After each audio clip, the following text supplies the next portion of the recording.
ازيكم حبايب قلبي، عاملين ايه؟ وحشتوني كتير. النهارده هنعمل وصفه سهله وبسيطه زي ما متعودين عليها من مطبخ ام احنا البنات.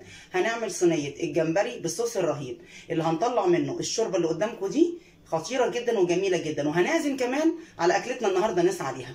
ما تقولوش في غلو اسعار ولا اي حاجه، في غلو وكل حاجه، بس احنا ممكن ب 80 جنيه نعمل عزومه. عايزين تعرفوا وصفتنا عملناها ازاي بالحركات والتكات من مطبخ ام احنا البنات؟ خليكم معايا لاخر الفيديو وانتوا تعرفوا وصفتنا. ازيكم حبايب قلبي، عاملين ايه؟ وحشتوني كتير. النهارده هنعمل وصفه سهله وبسيطه زي ما متعودين عليها من مطبخ ام احنا البنات. هنعمل صينيه الجمبري، بس صينيه الجمبري بتاعتنا النهارده بصوص رهيب جدا، احلى من شوربه السي فود.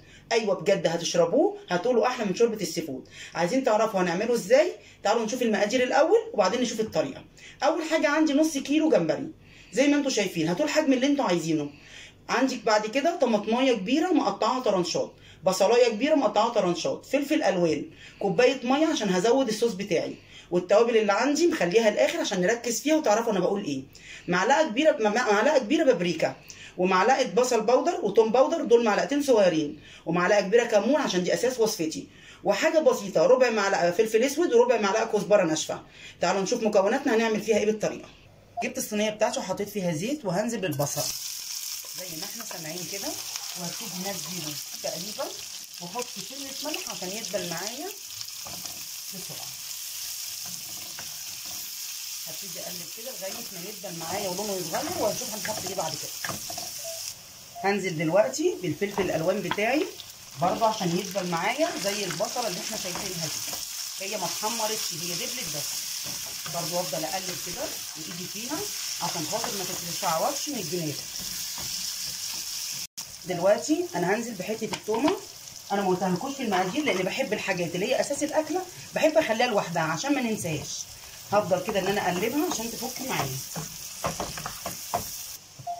حبايبي خلاص كده دبل. هنزل بالطماطم لانها ما بتغيبش طبعا، هتاخد لها تقليبه حلوه.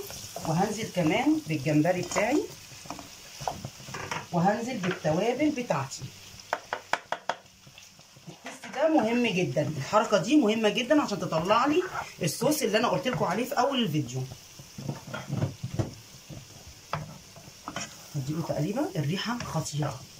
وفي حاجه كمان عشان خاطر تطلعوا صوص حلو، لو عندك شوربه لحمه او فراخ حطيها على السمك.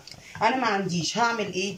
هفضي مكعب مرقه دجاج زي ما احنا شايفين كده اهو عليها، بس لما اقلبها هعلي النار بقى، اقلبها تقريبا حلوه كده عشان ادخل كل المكونات في بعضها، وبعدين هقول لكم نعمل ايه بعد كده. اول ما الاقي لون الجمبري ابتدى ان هو يدي اللون البرتقالي زي ما احنا شايفين، الجمبري بتاعي مش هيقعد كتير على النار. هعمل ايه؟ هنزل بكوبايه الميه واديله تقريبا وادوق الحياء طبعا عشان خاطر اشوف حياءه ايه، واسيبه مفيش 5 دقايق بالكتير وهطفي عليه. حبايب قلبي وصفتي خلصت زي ما انتم شايفين، ريحتها تحفه جدا وجميله جدا. هقدمها في طبق التقديم واوريها لكم تتقدم ازاي. حبايب قلبي وصفتي خلصت زي ما انتم شايفين، طلعنا منها الصوص الجميل اللي انا قلت لكم عليه، احلى من شوربه السي فود. بجد بجد اكله جميله ومتكامله. من نص كيلو جمبري عملنا اكله، عملت رز جنبها وسلطه الطحينه، وممكن سلطه الطماطم كمان مفيش مشكله. انتوا بتقولوا الجمبري غالي، انا جايبه نص كيلو ب 80 جنيه ما شاء الله، عمل لي اكله ووليمه. يا ريت تعملوها عشان تكتبوا لي في الكومنتات رايكم ايه. ما تنسونيش في السبسكرايب وتفعلوا زر الجرس وتدوسوا لايك، وما تنسونيش في دعواتكم بالف هنا وشفاء.